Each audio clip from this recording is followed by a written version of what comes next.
Le titre de ce livre, c'est l'Esprit de Jésus, l'Esprit de Jésus. L'auteur, c'est le bien-aimé frère Andrew Murray. L'auteur, c'est le bien-aimé frère Andrew Murray. Nous sommes au chapitre 5, l'Esprit et Jésus glorifié. L'Esprit et Jésus glorifié. Qui croit en moi, les fleuves d'eau vive couleront de lui, comme le dit l'Écriture. Or, il disait cela de l'Esprit que devaient recevoir ceux qui croiraient en lui, car le Saint-Esprit n'avait pas encore été donné, parce que Jésus n'était pas encore glorifié. Jean chapitre 7, versets 37 à 38. Qui croit en moi, des fleuves d'eau vive couleront de lui, comme le dit l'Écriture. Or, il disait cela de l'Esprit que devaient recevoir ceux qui croiraient en lui, car le Saint-Esprit n'avait pas encore été donné, parce que Jésus n'était pas encore glorifié. Jean chapitre 7, versets 37 à 38. Nous avons vu que Dieu s'est révélé de deux manières.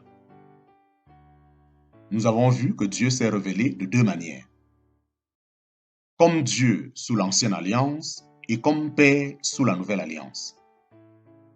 Nous savons aussi que le Fils, après avoir été dès le commencement avec le Père, en parenthèse Jean chapitre 1, versets 1 à 2, entra dans une nouvelle phase de l'existence en devenant chair, en parenthèse Jean chapitre 1, verset 14.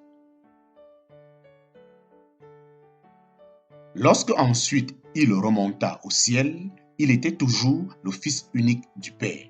Et pourtant, il n'était plus le même qu'auparavant, car comme Fils de l'homme, il était le premier-né d'entre les morts. En parenthèse, Colossiens chapitre 1, verset 18, Apocalypse chapitre 1, verset 5.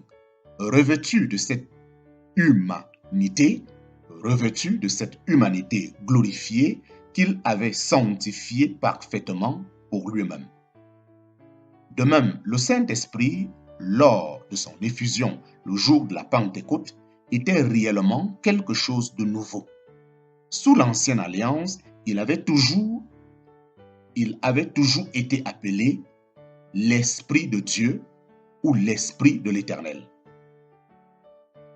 Il ne portait pas alors le nom de Saint-Esprit, comme un nom lui étant propre. Ce n'est que lorsqu'il vint préparer la voie pour Christ et fut formé un corps que ce nom lui fut donné. En parenthèse, Luc chapitre 1, versets 15 et 35. Le jour de la Pentecôte, le Saint-Esprit fut envoyé comme l'Esprit de Jésus glorifié. L'Esprit du Christ incarné, crucifié, a été l'Esprit du Christ incarné, crucifié et élevé au ciel pour nous apporter et nous communiquer la vie divine, non une vie venant directement de Dieu, mais la vie mêlée de nature humaine dont avait vécu Jésus-Christ sur la terre.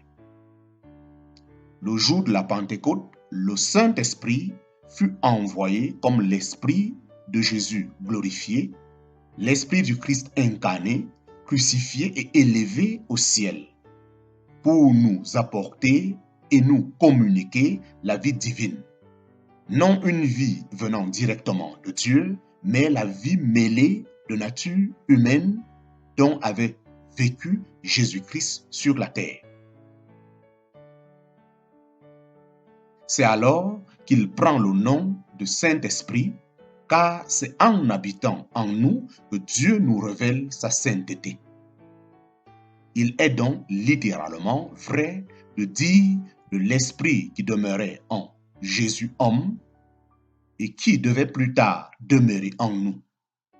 Le Saint-Esprit n'était pas encore.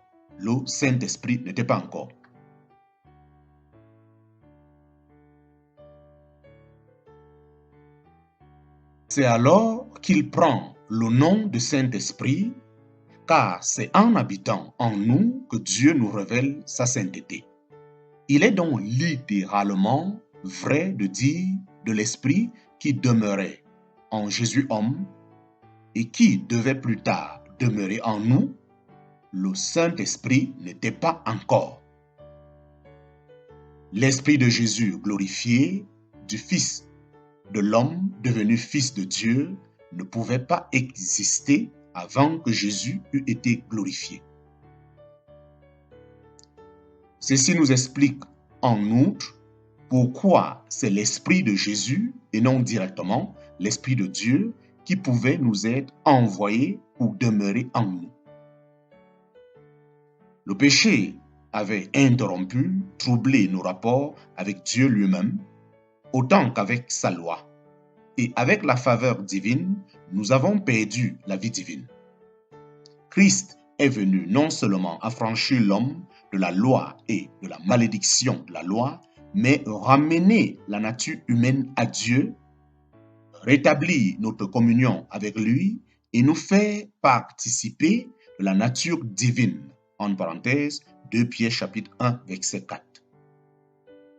Pour cela, Christ devenu lui-même chair, devait sanctifier la chair en sa propre personne et l'amener à devenir volontairement l'habitation de l'Esprit de Dieu.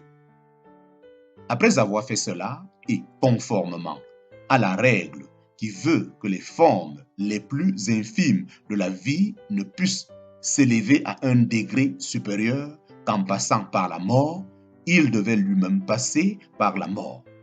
Il devait lui-même passer par la mort, soit pour subir la malédiction du péché, soit pour être le grain de froment qui, s'il meurt, porte beaucoup de fruits. En parenthèse, Jean chapitre 12, verset 24.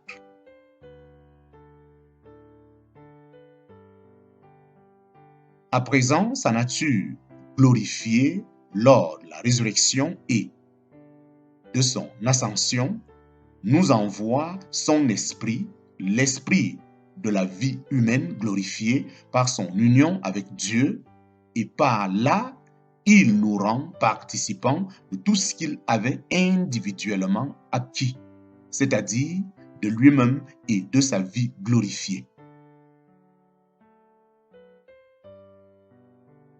L'expiation confère à l'homme le droit d'être rempli de l'Esprit de Dieu. Jésus, après avoir revêtu lui-même une nature humaine, nouvelle et sainte, peut à présent nous communiquer ce qui avait été jusqu'alors inconnu, une vie à la fois humaine et divine. C'est ainsi que l'Esprit, qui est la vie individuelle de Dieu, a pu devenir aussi la vie individuelle de l'homme. Et c'est parce que l'Esprit est le principe vital de Dieu lui-même qu'il peut être aussi le principe vital de l'enfant de Dieu. L'Esprit du Fils de Dieu est ainsi en nous, l'Esprit qui crie « Abba Père ». C'est de cet esprit-là qu'il est parfaitement vrai de dire « Le Saint-Esprit n'était pas encore », parce que Jésus n'était pas encore glorifié. Mais à présent, Dieu soit loué, Jésus a été glorifié. La glorification de Jésus et l'effusion de son esprit sont intimement, inséparablement liées l'une à l'autre.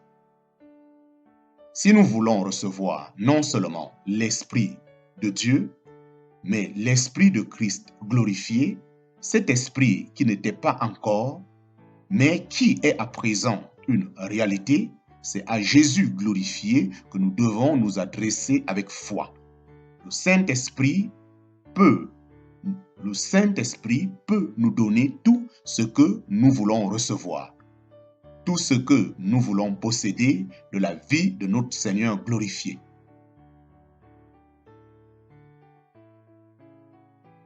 Le Saint-Esprit peut nous donner tout ce que nous voulons recevoir, tout ce que nous voulons posséder de la vie de notre Seigneur glorifié.